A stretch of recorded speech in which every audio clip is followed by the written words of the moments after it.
From Lagos, the nation's commercial capital, this is the news at 10, live from Channels Television. Reporting tonight, Sulaiman Al-Ledo. Hello and welcome. Tonight, explosions and gun attacks targeting Muslim worshippers in Kano killed 36 people, leaving over 100 injured. Speaker of the House of Representatives Aminu Tambuwal seeks imprisonment of the Inspector General of Police for disobeying court order. Yoruba elders throw their weight behind the second-term bid of President Jonathan ahead of the 2015 general elections. And Pope Francis calls for an interfaith dialogue to counter fanaticism and fundamentalism as he begins visit to Turkey. On business news tonight, the Naira falls further by 2.5% on concerns about OPEC's output decision. Sports news, Flying Eagles coach Manu Garba invites 30 players to camp ahead of 2015 African Youth Championship.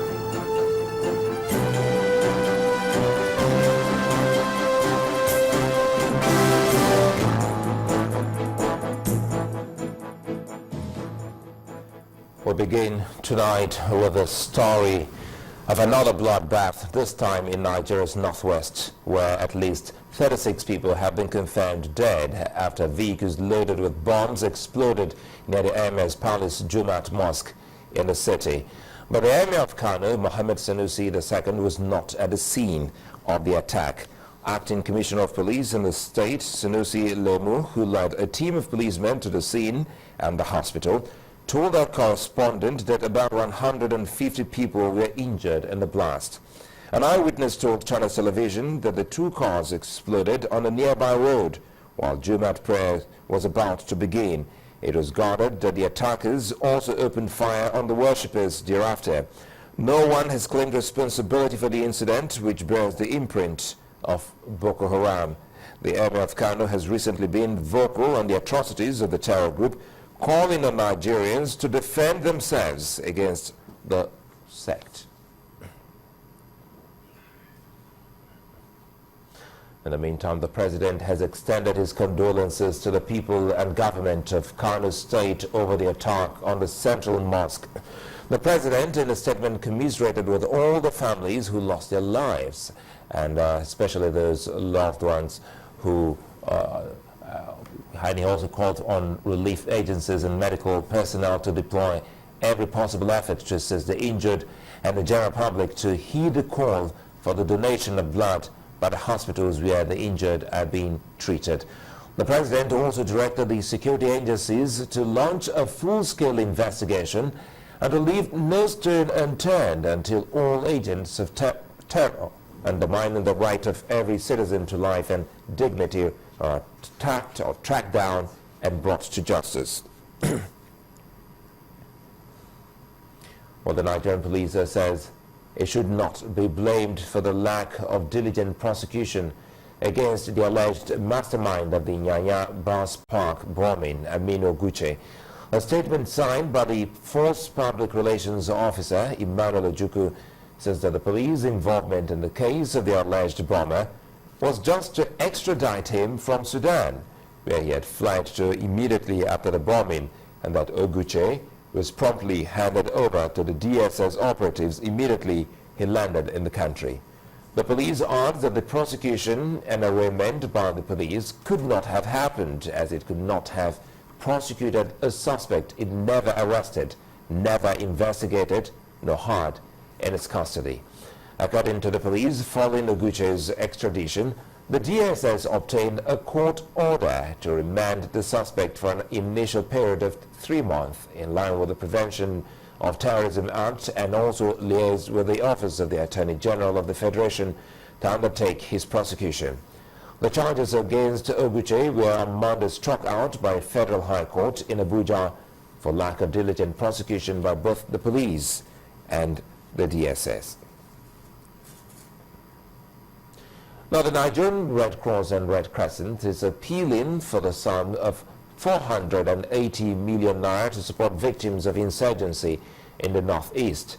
The Secretary General of the Nigeria Red Cross and Red Crescent, Mr. Bello Haman Diran, says the money is for shelter, medication, food and other relief materials for 150,000 displaced persons in Adamawa, Borno and Yobe states.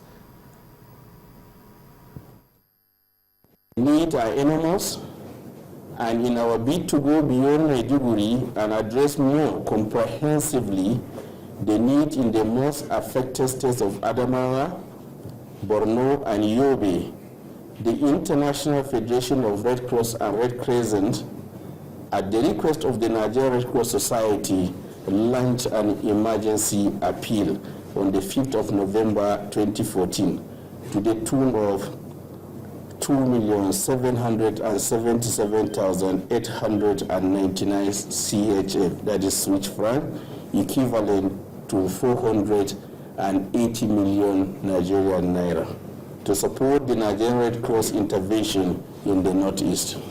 The overall objective of the emergency appeal is to assist 150,000 beneficiaries, 50,000 people in each of the 3 targeted states of Adamawa, Borno, and Yobe. Around 12,500 people per local government area per state, with community-based emergency, health, water, sanitation, and hygiene promotion, relief, psychosocial support, and the livelihood support. We can reach more people and communities if the resources are made available.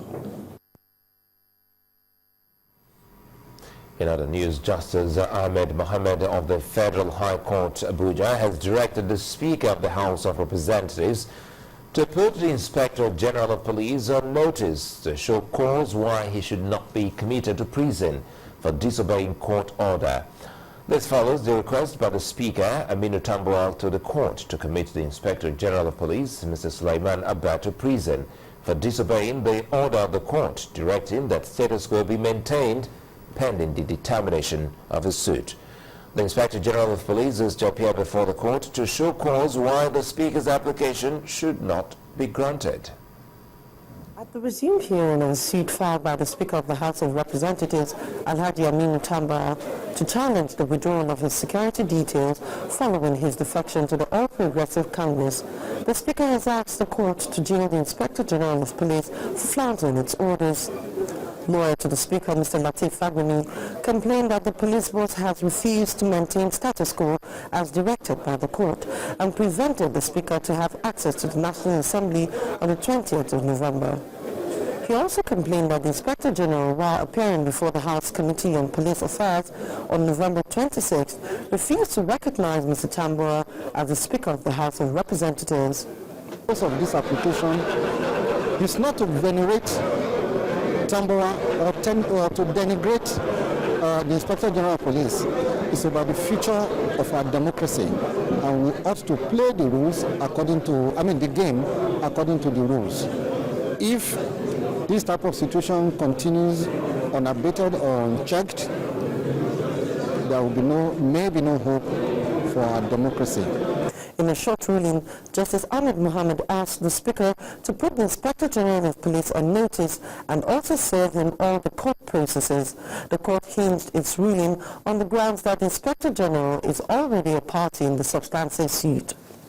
The judge says he cannot do that ex parte and that the Speaker must be put on notice. That is good, because you cannot shave my head when I'm not in the barber shop. The matter was supposed to go on today, and we're ready to go on, but the plaintiffs filed an application ex parte, which was taken and refused, an application to compel the Inspector General of Police to appear before the judge. But the judge refused that application and asked them to put the Inspector General of Police on notice, for which we'll be back here on Wednesday next week. Meanwhile, 2 applications have been filed by the chairman of Nembe and Tambuwal Local Government Council in Sokoto State, and also 3 members of the Sokoto State House of Assembly seeking to be joined as co-defendants in the suit. Amaka Okafo, Channels Television News.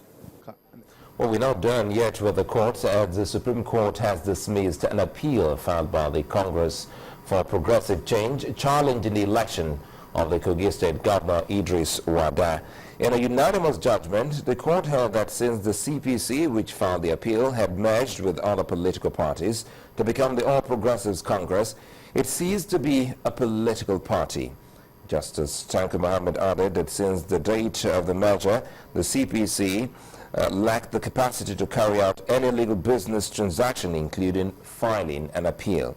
The court also ordered CPC to pay 100,000 naira as cost to all the respondents. In part 2, after the break, again, Fashola land-based INEC over poor PVC distribution in Lagos State. That's in a moment. To stay with us.